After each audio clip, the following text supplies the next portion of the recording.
He tossed the divorce papers across the mahogany table like they were trash, laughing as they slid off the edge and hit the floor. "Sign it, Sarah," he sneered, adjusting his $50,000 Patek Philippe watch. "Take the 10 grand and get out. Honestly, you're embarrassing me in front of the board." He thought she was just a struggling nurse from Ohio who clipped coupons to buy groceries. He had no idea that the cheap locket she wore around her neck was actually a frantic gift from the late King of Belgium, or that the lawyer sitting silently in the corner wasn't there to represent him, but to protect her from destroying him too quickly. James Caldwell was about to sign away his marriage, but he was really signing his own death warrant in the business world. This is the story of how the man who mocked his wife found out he just divorced the sole heiress to the Van der Hoeven trillions. The conference room on the 45th floor of the Caldwell Tech building offered a panoramic view of the Hudson River, but inside the atmosphere was suffocating. The air smelled of stale espresso and expensive leather, a scent Sarah had come to associate with her husband's rising ego. James Caldwell sat at the head of the table, legs crossed, looking every bit the tech mogul he desperately wanted to be.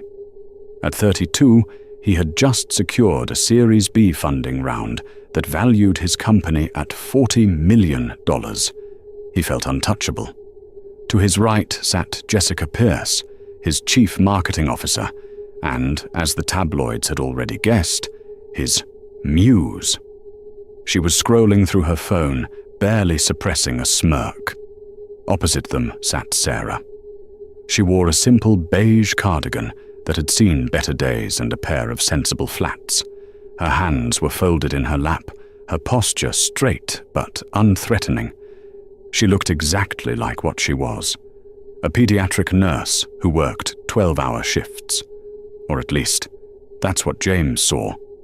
"We don't have all day, Sarah," James said, checking his watch again. It was a Patek Philippe Nautilus, a gift he had bought for himself the day the funding cleared. "I have a lunch meeting at Le Bernardin in an hour. Just sign the papers. The terms are generous." Sarah looked down at the document. "Generous. James," she said softly, her voice steady. "You're offering me $10,000 and asking me to sign an NDA that prevents me from ever discussing our 7 years together. We built this company.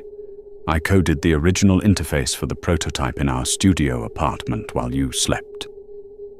James laughed, a sharp barking sound that made Jessica giggle.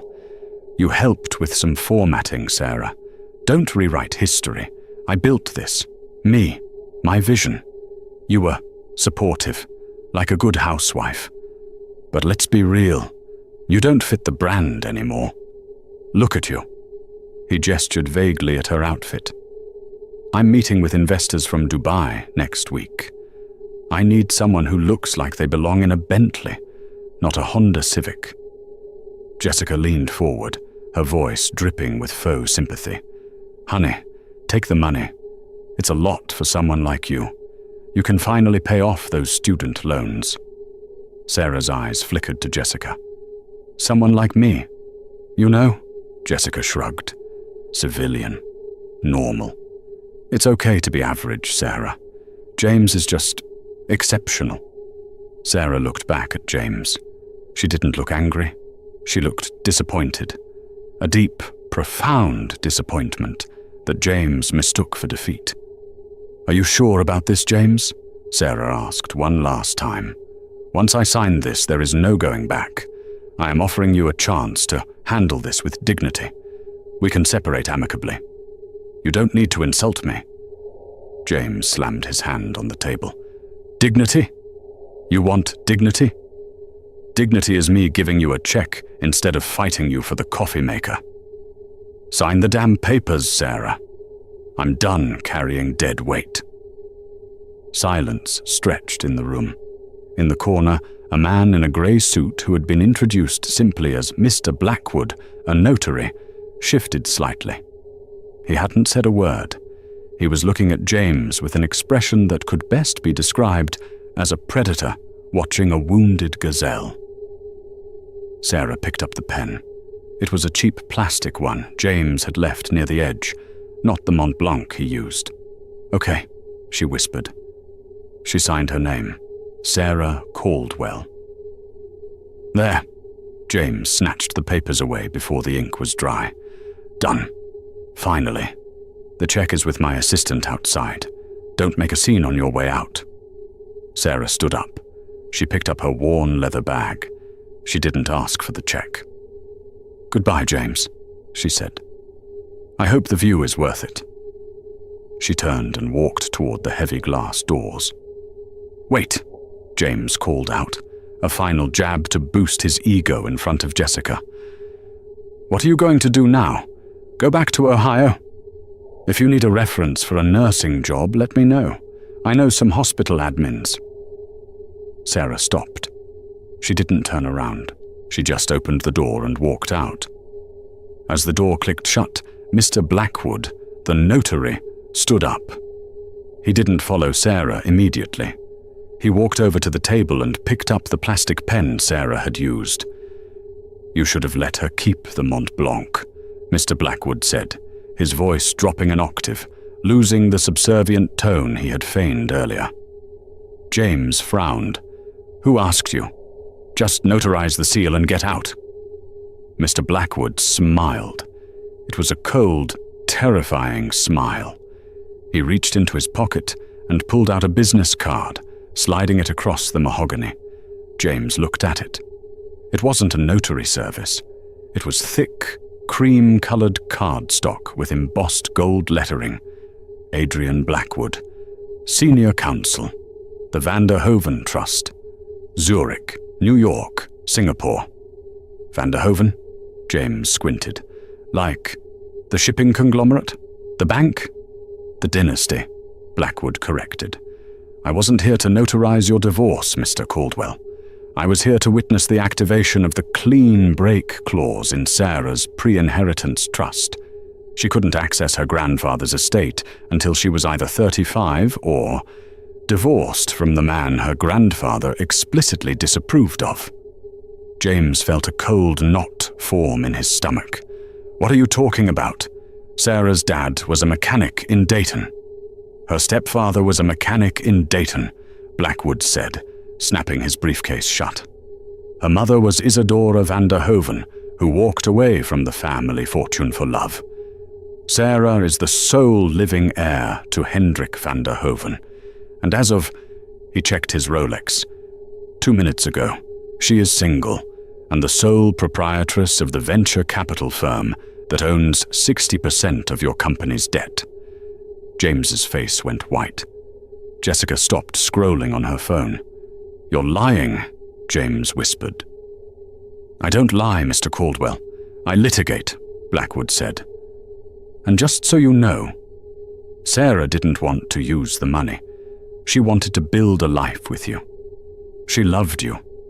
But you just called the woman who owns the building we are standing in dead weight."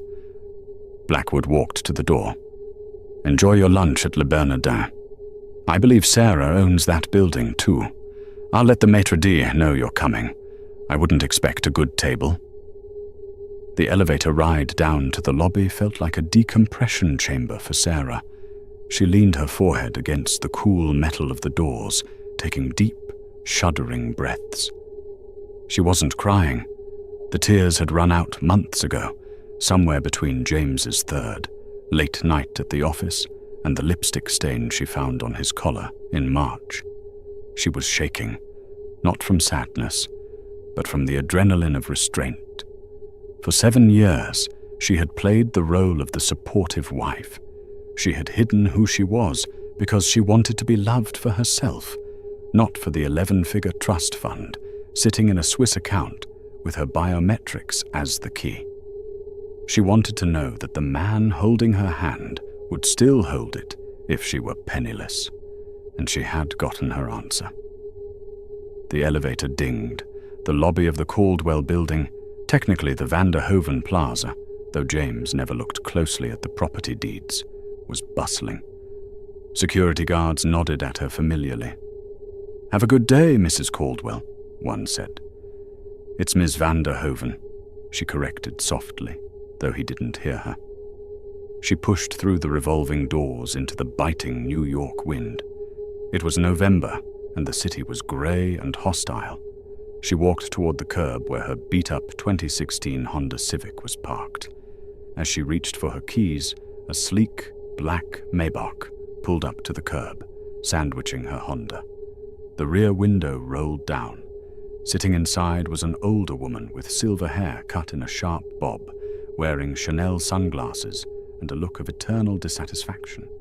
It was Eleanor van der Hoven Roth, Sarah's aunt. Technically, her estranged aunt. "Get in, Sarah," Eleanor said. "Adrian texted me. He said the idiot actually signed." Sarah sighed, looking at her Honda. "I have to drive my car home, Aunt Eleanor." "Burn it," Eleanor snapped. "We have a jet waiting at Teterboro. Grandfather is declining. He wants to see you, now that you're finally free of that parasite." Sarah froze. "Grandfather? I thought he was in remission." "Hendrik van der Hoven doesn't do remission. He negotiates with death until he gets better terms," Eleanor said dryly. "But yes, he's weak, and he wants to introduce you to the board before he passes. Get in the car." Sarah looked back at the skyscraper. Up on the 45th floor, James was probably realizing his world was collapsing. She looked at the Honda, filled with empty coffee cups and her nursing scrubs in the back. She opened the door of the Maybach and slid onto the heated leather seats. "Adrian is handling the car," Eleanor said, signaling the driver. "And Sarah, fix your hair." "You look like you've been working for a living." "I have been," Sarah said, leaning back as the car accelerated effortlessly into traffic. "Well, that's over." Eleanor handed her a tablet. "Read this. It's the portfolio you now control. Vanguard Holdings, the shipping lines in Rotterdam, the lithium mines in Nevada, and, oh yes, the majority stake in a certain tech incubator called Silicon Rise." Sarah's eyes widened as she looked at the screen. Silicon Rise. They are the primary investors in James's company. "Precisely," Eleanor smirked. "James thinks he answers to a board of directors. As of this afternoon, he answers to you. Do you want us to crush him today? Or do you want to play with your food?" Sarah stared at the numbers scrolling on the screen. The wealth was unfathomable. It was enough to buy countries, let alone ruin one arrogant man. She thought about James's laugh. "You don't fit the brand anymore." "Don't crush him yet," Sarah said, her voice hardening. "He wants to be a big player. Let's see how he plays when the game is rigged." Meanwhile, back in the boardroom, James was frantically Googling. Van der Hoven, family net worth. Isadora van der Hoven, daughter. Hendrik van der Hoven, heir. The results were sparse. The family paid millions to keep their private lives off the internet. But what he found made him nauseous. A scanned article from a 1995 Dutch newspaper showed a grainy photo of a 4-year-old girl holding the hand of a giant of industry. The caption read, "The secret heiress, Isadora's child, Sarah, returns to the fold." "It's not possible," James muttered. "She clipped coupons. We ate instant ramen for 3 years." Jessica, who had gone pale, looked up from her phone. "James, I just got an email from the bank." "Not now, Jessica." "James, you need to listen," she screeched. "It's from Credit Suisse. They're freezing the credit line for the Series B expansion. They cited a change in risk assessment due to leadership instability." "What instability? I'm the CEO." "And," Jessica swallowed hard, "our landlord just emailed. They are invoking a clause in the lease. We have 30 days to vacate the premises for renovations." James slumped into his chair. The leather suddenly felt very hot. "Get Blackwood on the phone," James roared. "Get him back here." But Adrian Blackwood was already gone, and James Caldwell was beginning to realize that the $10,000 he had bullied Sarah into taking was the most expensive money he had ever spent. The Gulfstream Heir didn't just land, it seemed to kiss the tarmac of a private airfield just outside Zurich. The flight had been silent. Sarah had spent the 7 hours staring at the portfolio on the tablet, her mind unable to reconcile the numbers with her reality. $2 trillion.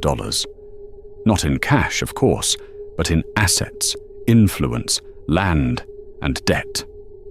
The Van der Hoeven influence was a subterranean river that watered half the world's economy, and she was the dam keeper. "We're here," Eleanor said, closing her Vogue magazine. "Do you remember the estate?" "Vaguely," Sarah whispered. "I remember a maze and a swan that bit me. The swan died. The maze is still there. Try not to get lost." A convoy of 3 Range Rover Sentinels awaited them. Sarah was ushered into the middle vehicle. As they wound their way up the alpine roads, the scenery shifted from grey industrial efficiency to breathtaking, snow-capped isolation. They passed iron gates that looked heavy enough to stop a tank, winding up a driveway that was longer than the street Sarah had lived on with James. The Hui van der Hoeven wasn't a house. It was a fortress of stone and glass, perched on a cliff overlooking Lake Zurich. They were met at the door not by a butler, but by a medical team. "He's in the solarium," a doctor said, looking grave. "His oxygen levels are low today, Madame Roth. Keep it brief." Eleanor gripped Sarah's arm. "Listen to me. He is dying, but he is not dead. Do not pity him. He hates pity. If you show weakness, he will write you out of the will before his heart stops beating. Stand tall." Sarah straightened her spine. She thought of James laughing at her beige cardigan. She thought of the years she spent scrubbing floors in the hospital while James played CEO. She found a reserve of cold anger she didn't know she possessed. "I'm ready," Sarah said. They entered the solarium. It was a humid, tropical jungle inside the freezing Alps. Orchids bloomed in violent purples and reds. In the center, in a wheelchair that looked more like a command station, sat Hendrik van der Hoeven. He was skeletal, his skin like parchment paper, but his eyes were blue diamonds, sharp, hard, and cutting. "So," his voice was a wet rasp, amplified by a small speaker near his throat. "The prodigal granddaughter returns." "Hello, grandfather," Sarah said. She didn't step forward to hug him. She stood her ground. Hendrik studied her. "You look like your mother." Soft. Isadora was soft. That's why she ran away with the mechanic. She wanted love. He spat the word like it was poison. "And you married a peasant who makes apps." "He makes software solutions," Sarah corrected automatically, then stopped. "He made software solutions. Now he mostly makes mistakes." Hendrik's lips curled into a dry smile. "Adrian told me. You signed the papers. You let him humiliate you for $10,000. "I let him show me who he really was," Sarah said, her voice gaining strength. "I paid $10,000 to see his true face. I consider it a cheap investment." Hendrik laughed, a wheezing sound that triggered a coughing fit. The nurses rushed forward, but he waved them away with a bony hand. "Good," Hendrik wheezed. "Good. You have the fire, but you are raw ore. You need to be forged." He pressed a button on his chair. "I have little time, Sarah. The wolves are circling, the board members. They think they can carve up my empire when I die. They think a nurse from Ohio cannot stop them. They think you are a sheep." He leaned forward, the machinery of his chair whirring. "You must become a wolf. You will stay here. You will not grieve your marriage. You will bury Sarah Caldwell in the snow. When you walk out of these doors, You will be Sarah van der Hoven. And you will tear that boy's little company apart, piece by piece. Not because you are angry, but because it is good practice. Sarah looked at the dying man. She realized that the sweet, coupon-clipping girl she had been was already dead. James had killed her in that conference room. "Where do we start?" Sarah asked. Hendrik closed his eyes, exhausted. "Eleanor, take her to the vault and get her out of those hideous clothes. She looks like she shops at Walmart." "Target," Sarah corrected, "but point taken." The next 3 weeks were a blur of agony and education. It wasn't a makeover montage from a movie. It was boot camp. Mornings began at 5 a.m. Sarah sat with financial tutors who drilled her on arbitrage, hostile takeovers, and commodities futures. She learned to read a balance sheet faster than she could read a patient's chart. Afternoons were spent with image consultants. They didn't just dress her, they reconstructed her. Her hair was dyed a rich, dark chocolate and cut into a sharp, angular style that framed her face like a helmet. Her wardrobe was purged. The beige cardigans were replaced by structured blazers from Alexander McQueen, silk blouses from Saint Laurent, and heels that clicked on the marble floors like gunshots. She learned to walk differently. Not the hurried shuffle of a nurse trying to get to a code blue, but the languid, terrifying stride of a woman who owns the time she is walking through. But the hardest part was the news from New York. Adrian Blackwood kept her updated. "James is spiraling," Adrian reported one evening over a secure line. "He's frantic. He's trying to sue the bank, but he has no grounds.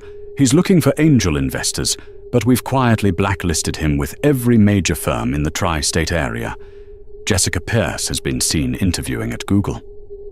"Let him struggle a bit longer," Sarah said, swirling a glass of vintage Pinot Noir. She was wearing a blood-red silk robe, looking out at the snow. "There is a summit coming up, isn't there? The Davos World Economic Forum." "Yes," Adrian said. "Caldwell Tech doesn't have an invite. It's for global leaders." "Get him one," Sarah said. Adrian paused. "You want him there?" "He needs a lifeline," Sarah said coldly. "I want to be the one to cut it." The World Economic Forum in Davos, Switzerland, is where the masters of the universe gather to decide the fate of the world while drinking hot chocolate that costs $40. It is a fortress of ego. James Caldwell felt out of place, and he hated it. He had received the invite anonymously 3 days ago. He assumed it was a clerical error or a stroke of luck. He had maxed out his personal credit cards to charter a flight and book a tiny room in a hotel 3 towns over. He needed money. He needed $50 million to save his company, or by next month he wouldn't be able to make payroll. He stood in the Congress Center, wearing his best Brioni suit, which was now slightly tight. Stress eating had taken its toll. He scanned the room. There were heads of state, CEOs of Fortune 500 companies, and tech giants. "James?" He turned to see Jessica. She had come with him, but the tension between them was palpable. She looked bored. "Who are we pitching?" she asked, sipping champagne. "Anyone with a pulse and a checkbook," James snapped. "Look, there's the CEO of Petronas. Maybe they need software integration." "James, you look desperate," Jessica whispered. "Stop sweating." Suddenly, a hush fell over the room. The murmuring crowd parted like the Red Sea. "Who is that?" someone whispered near James. "I think that's the Van der Hoven representative," another replied. "Old Hendrik finally kicked the bucket last week. This is the successor." James stood on his toes to see. He expected a stiff old man in a suit. Instead, a woman walked in. She was flanked by 4 security guards and a man who looked like a French movie star, Laurent, her new chief of staff. But no one was looking at them. They were looking at her, She wore a tuxedo-style gown by Givenchy, stark white against the sea of grey and black suits. It was sharp, modern, and aggressive. A diamond choker, simple but comprised of stones the size of quail eggs, rested at her throat. She moved with a fluid, predatory grace. Her face was impassive, her dark hair a sleek curtain. James felt a strange sense of familiarity, a ghost of a memory, but his brain refused to make the connection.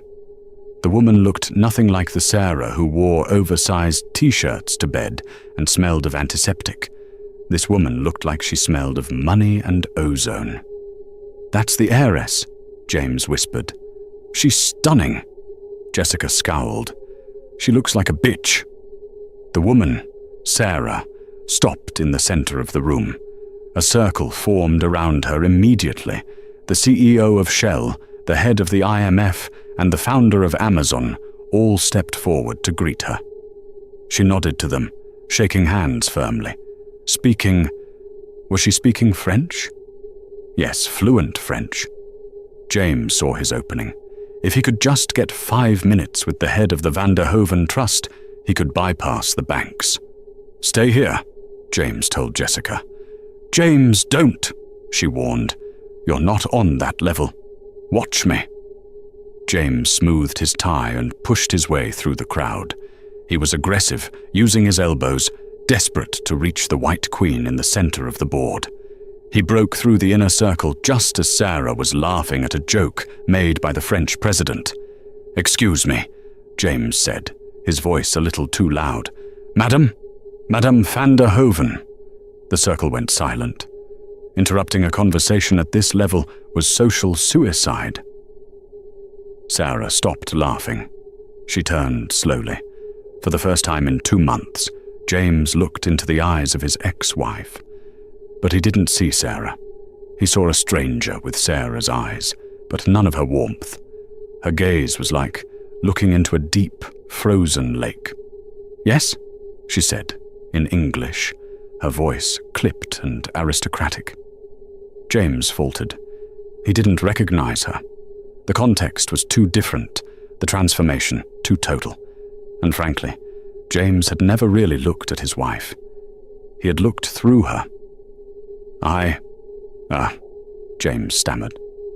"James Caldwell, CEO of Caldwell Tech. We have a synergy I think you'd be interested in.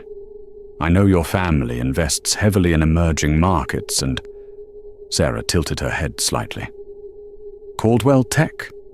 She turned to Laurent, her chief of staff. "Do we know this company?" Laurent checked a tablet, though he didn't need to. "Small cap, Series B funding frozen, currently under audit for financial irregularities. Majority debt holder is us, madame." The crowd chuckled. James turned bright red. There's a misunderstanding with the bank," James said quickly, sweat beading on his forehead. "That's why I wanted to speak with you.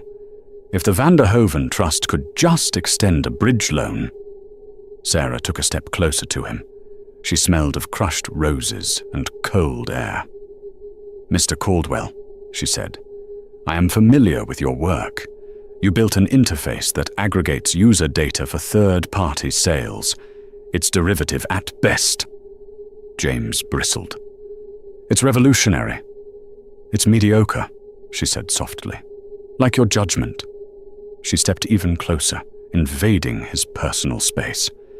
She lowered her voice, so only he could hear. "Tell me, James, how is the nursing staff shortage in Ohio these days?" James froze. The world stopped spinning. He looked at her, really looked at her. He saw the tiny scar on her chin from when she fell off a bike when she was 7, a story she had told him on their first date. He saw the flecks of gold in her green eyes. His mouth fell open. Sarah." She pulled back, her face returning to a mask of ice. "You are mistaken," she said loudly, addressing the room. "I am Sarah Van der Hoeven, and this man is trespassing on my time." She turned to the head of security. "Remove him. He is distressing my guests." "Wait!" James screamed as two large hands grabbed his shoulders. "Sarah, it's me. Talk to me. Sarah." He was dragged backward, his heels skidding on the polished floor. Jessica Pierce was nowhere to be seen. She had vanished into the crowd the moment things went south. Sarah watched him go, her expression unreadable. "Do you know him, madame?" the French president asked, looking amused. Sarah took a sip of champagne. "I once hired him to do some work," she said calmly. "He was inadequate. Shall we discuss the lithium trade, Monsieur President?" James returned to New York not as a conquering hero, but as a pariah. The video of him being dragged out of the Davos summit had gone viral. It had 12 million views on TikTok under the caption, "Tech bro tries to hit on billionaire heiress, finds out." He sat in his office at Caldwell Tech, the lights off, watching the clip on loop. The humiliation burned in his chest like acid. But beneath the shame, a different fire was kindling, rage. She had played him. She had lied to him for 7 years. She had made him believe they were poor, that she was nobody, while she sat on a mountain of gold. She committed fraud, James muttered to the empty room. Spousal fraud. She hid assets. I can void the divorce. I can take half. The door swung open. It was Gavin Stone, his CFO and college roommate. Gavin looked like he hadn't slept in a week. "James, stop watching the video," Gavin said, throwing a stack of files on the desk. "We have bigger problems. The renovations notice from the landlord wasn't a bluff. The eviction crew is in the lobby, and Silicon Rise, the VC firm that holds our debt, just called an emergency shareholder meeting." "Tell them to wait," James waved a hand dismissively. "I'm calling my lawyer. I'm going to sue Sarah for everything she has. I'll own the Vanderhoven estate by Christmas." Gavin laughed, a dry, hysterical sound. "You don't get it, do you? You don't sue the Vanderhovens. You survive them. And right now, we aren't surviving." "The shareholder meeting isn't a request, James. It's happening now, in the main conference room." "Who called it?" James stood up, adjusting his tie. "I control the voting shares." "Not anymore," Gavin said quietly. "Check the bylaws. If we default on the Series B interest payments, which we did this morning, the debt converts to equity. Silicon Rise now owns 51% of Caldwell Tech." James felt the blood drain from his face. "Who runs Silicon Rise?" Gavin didn't answer. He just pointed to the door. James marched down the hallway, ignoring the stares of his employees who were frantically packing boxes. He burst into the conference room, the same room where he had forced Sarah to sign the papers 3 months ago. The table was full. The board of directors sat in silence. At the head of the table, where James usually sat, was a woman. She wasn't wearing the glamorous gown from Davos. She was wearing a razor-sharp charcoal suit. Her hair was pulled back in a severe bun. "You're late, Mr. Caldwell," Sarah said, not looking up from a file. "Get out of my chair," James snarled, stepping forward. Adrian Blackwood, standing by the window, stepped in James's path. "Sit down, James, or security will remove you again. And this time they won't be as gentle as the Swiss." James slumped into the chair at the far end of the table, Sarah's old seat. "This is illegal," James spat. "You stole my company." "I bought your company," Sarah corrected, "at a discount, because the CEO ran it into the ground." She closed the file and looked at the board. "Motion to remove James Caldwell as chairman of the board, effective immediately," she announced. "Seconded," said a board member James had known for 5 years. "All in favor?" Every hand went up, even Gavin's. James looked at his best friend. "Gavin." "I have a mortgage, James," Gavin whispered, looking down at the table. She offered to keep me on if I voted with the majority. Motion carries, Sarah said, emotionlessly. Now, on to the role of CEO. Usually, we would terminate the CEO for gross incompetence. However, she paused, her green eyes locking onto James's terrified face. I believe Mr. Caldwell has a unique history with the product. Therefore, I am keeping him on as CEO. James blinked. You are? Yes, but with a restructured contract, Sarah signaled Adrian. Adrian slid a thick document down the table. James opened it. His eyes bulged. Salary, $1 a year, James choked out. No stock options. Mandatory 80-hour work weeks. Reporting directly to the board chairwoman. This is slavery.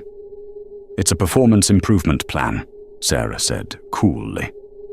You said you built this company, James. You said I was dead weight. Prove it. Fix the bugs. Balance the budget. If you quit, you trigger the non-compete clause which bans you from working in technology for 10 years. If you stay, you work for me. She stood up. The room seemed to tilt around her. And James, the eviction is cancelled. I bought the building this morning. Your office is being moved to the basement. I need the 45th floor for my yoga studio. She walked past him. As she passed, she leaned down, her lips brushing his ear. Welcome to the working class, honey. 2 weeks later, James was working out of a converted storage closet on the B2 level. The ventilation hummed loudly, and the room smelled of cleaning fluid. He was broken, but he wasn't dead. $1, he muttered, typing furiously on his laptop. She thinks she can humiliate me. He wasn't working on the company code. He was digging. James knew Sarah. He knew the Sarah who cried during sad movies, the Sarah who forgot her passwords. He knew there had to be a crack in the armor, and he had found something. Before the divorce, Sarah had used an old laptop, a clunky Dell from 2012.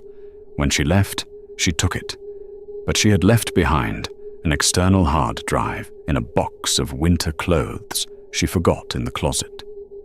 James had found the drive the night before. He had spent 12 hours cracking the encryption. It contained journals, digital diaries dating back 10 years. I hate the money, one entry read. I hate the lies. If James knew who I was, he would look at me differently. I have to pretend.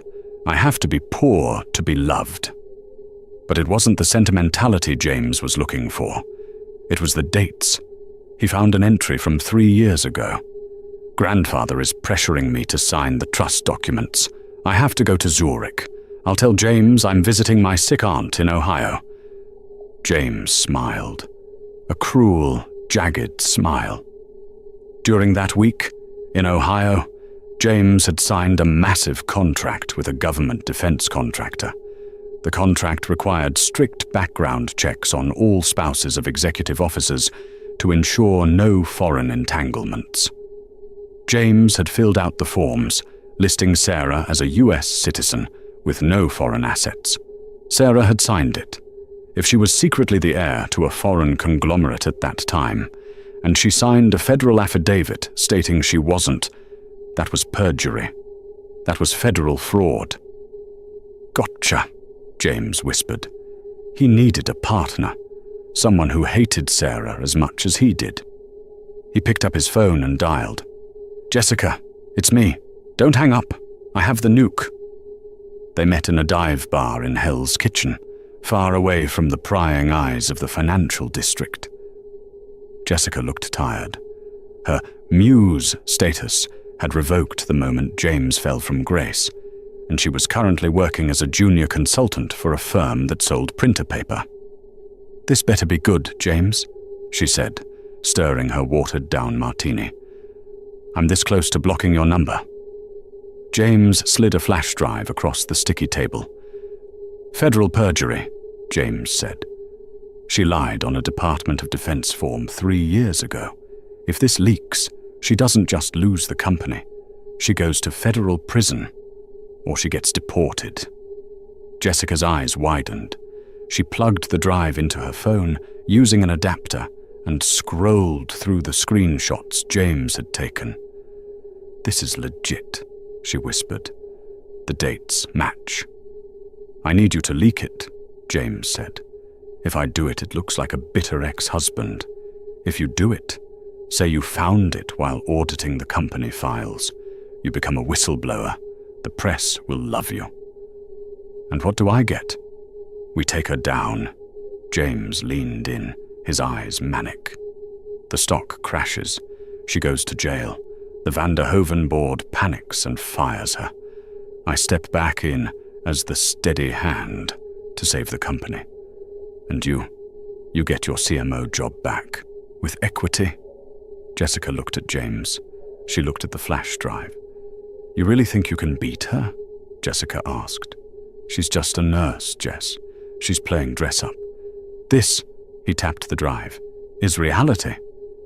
Jessica closed her hand over the drive. A slow smile spread across her face. "Okay, James, let's burn the witch." 3 days later, James sat in his basement office, waiting. Jessica had promised the story would drop at noon. She had a meeting with a reporter from the Wall Street Journal. Noon came. Nothing happened. 12:15 p.m. Still nothing. 12:30 p.m. His phone rang. It was the receptionist from the lobby. "Mr. Caldwell, Ms. Van der Hoeven would like to see you in the boardroom.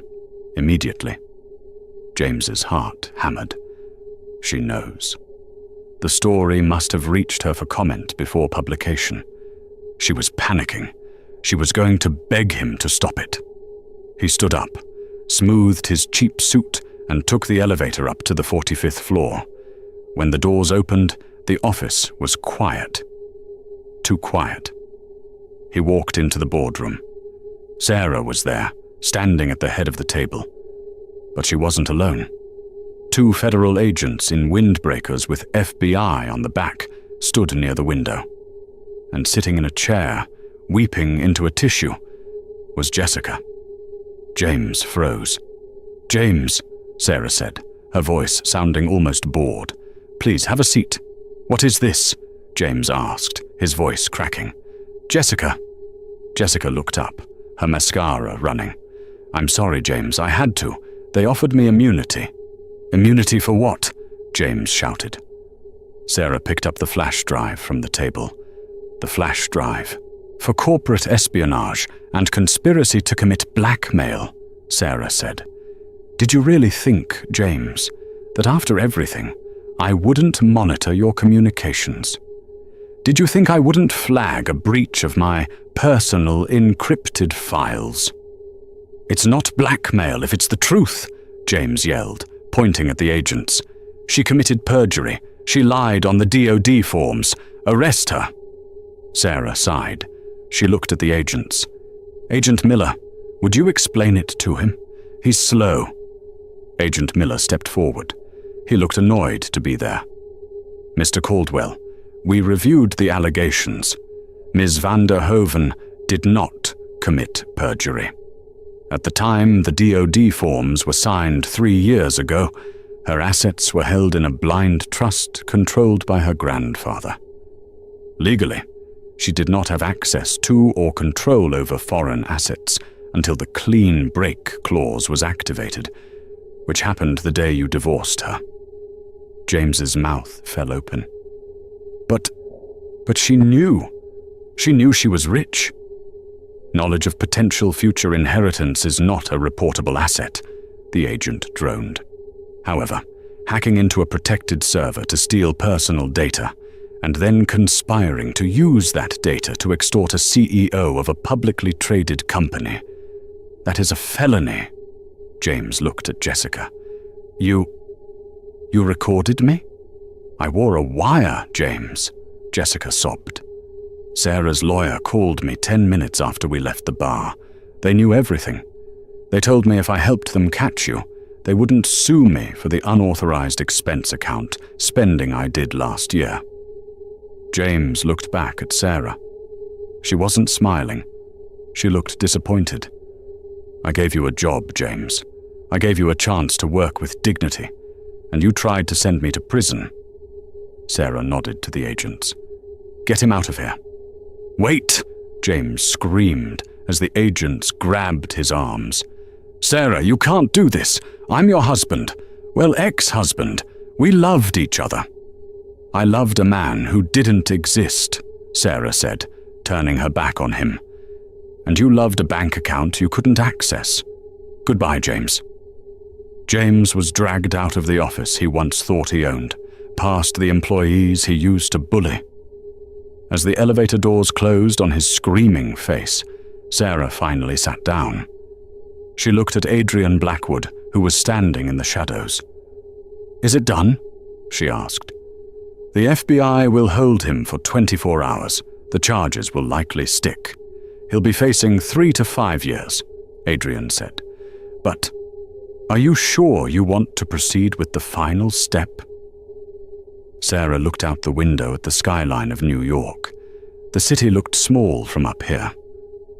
"He wanted to destroy my reputation," Sarah said softly. "He wanted a media circus. I think we should give him one."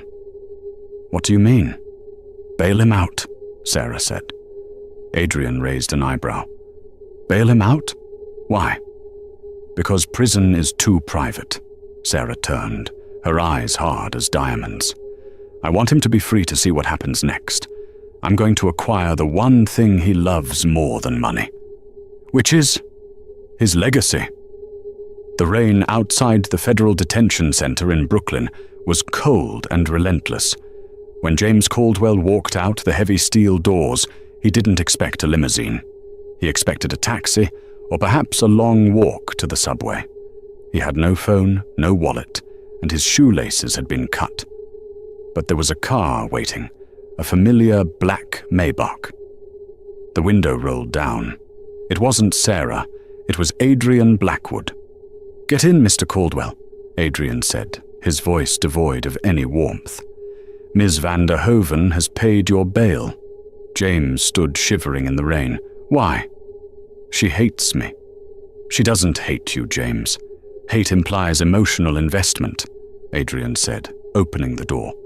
"She pities you, and she requires your attendance tonight. Consider it closing arguments." James climbed in. He sat huddled in the corner, the leather seats smelling of success he could no longer touch. "Where are we going?" James asked. "The Metropolitan Museum of Art," Adrian replied. "Tonight is the rebranding gala. The company, formerly known as Caldwell Tech, is launching its 2.0 interface. Sarah thought you should be there to see what the company looks like without dead weight." James straightened up. A spark of defiance ignited in his chest. "She can rebrand all she wants," James sneered, his old arrogance flickering back to life. "But she can't change the code. I wrote the kernel.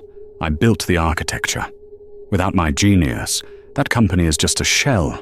She's just a nurse playing CEO. She'll crash it in 6 months." Adrian didn't respond. He just smiled, that terrifying, shark-like smile. The Met steps were draped in red carpet. Paparazzi lined the velvet ropes. When James stepped out of the car, disheveled and wearing his wrinkled suit from the arrest, the cameras flashed blindingly. "Is that James Caldwell? The one who got arrested? He looks awful." He kept his head down, rushing past the judgment, fueled by the conviction that he was still the intellectual father of everything inside. The Temple of Dendor had been transformed. Giant screens projected the company's new logo, a stylized golden phoenix. The room was filled with the elite, tech moguls, politicians, the very people who had shunned him. James found a corner, grabbing a glass of whiskey from a passing waiter to steady his shaking hands. "Ladies and gentlemen," a voice boomed. Sarah walked onto the stage. She wore gold, not a gown, but a suit made of gold silk that shimmered like liquid metal. She looked like a goddess of war. "Thank you all for coming," Sarah said, her voice amplified, crisp and commanding. Tonight, we celebrate not just a new name, but a new truth." She paused, her eyes scanning the crowd until they landed on James in the shadows. "For years," Sarah continued, "this company operated under a lie. We were told it was built by a singular genius, a visionary. We were told that the Caldwell algorithm was the result of one man's brilliance." She gestured to the massive screen behind her. "But in the spirit of transparency, I decided to conduct a full audit of the source code. And I found something interesting." James gripped his glass. "She's going to claim she bought it," he thought. "She's going to steal my work." "James," Sarah said, addressing him directly. The crowd turned to look at him. The spotlight hit him, blinding and cruel. "You always said you wrote the core interface in our studio apartment while I was sleeping.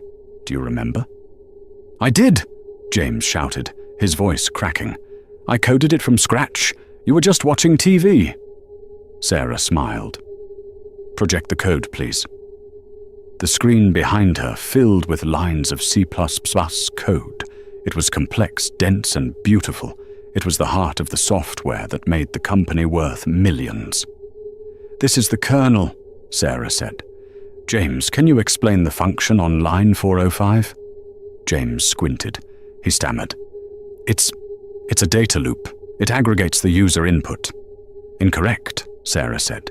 "It's a recursive nervous system for the AI. But that's not what I want to show you. Look at the comments." In coding, programmers leave comments, notes hidden in the code that the computer ignores, visible only to other humans reading the script. Sarah motioned, and the screen zoomed in on the metadata of the very first file, created 7 years ago. There, buried in the green text, was a comment. Written by Sarah V.H. 3 M. "Because James is asleep, and he's going to fail his deadline if I don't fix this mess. I love him, even if he isn't as smart as he thinks he is." The room went deadly silent. James stared at the screen.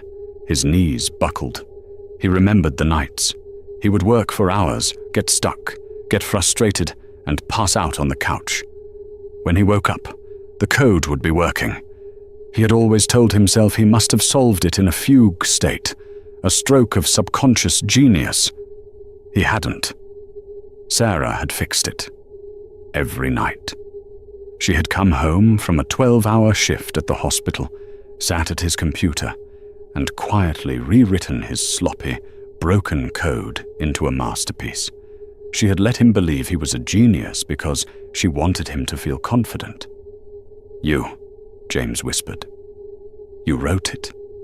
"I wrote all of it, James," Sarah said, her voice echoing in the silent hall.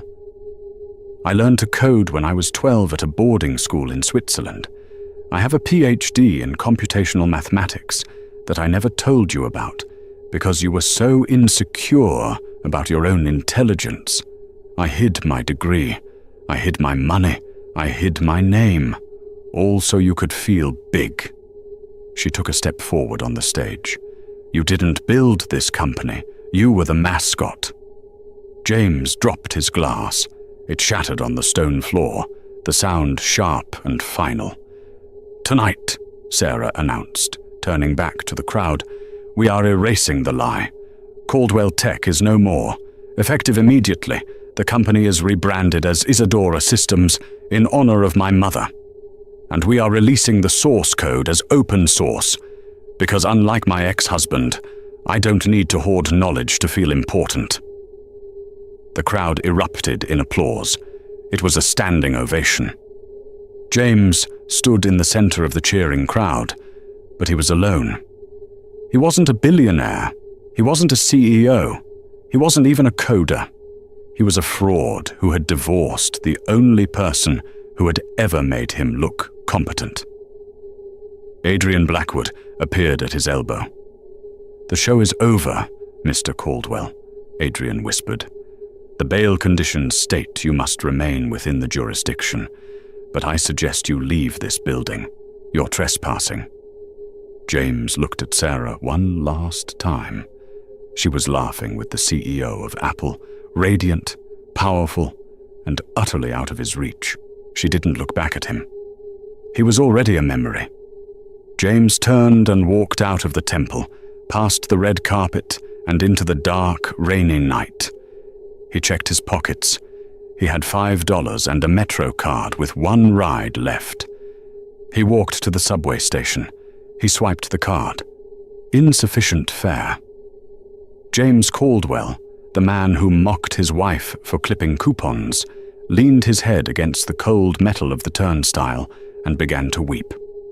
The downfall of James Caldwell wasn't just a financial collapse.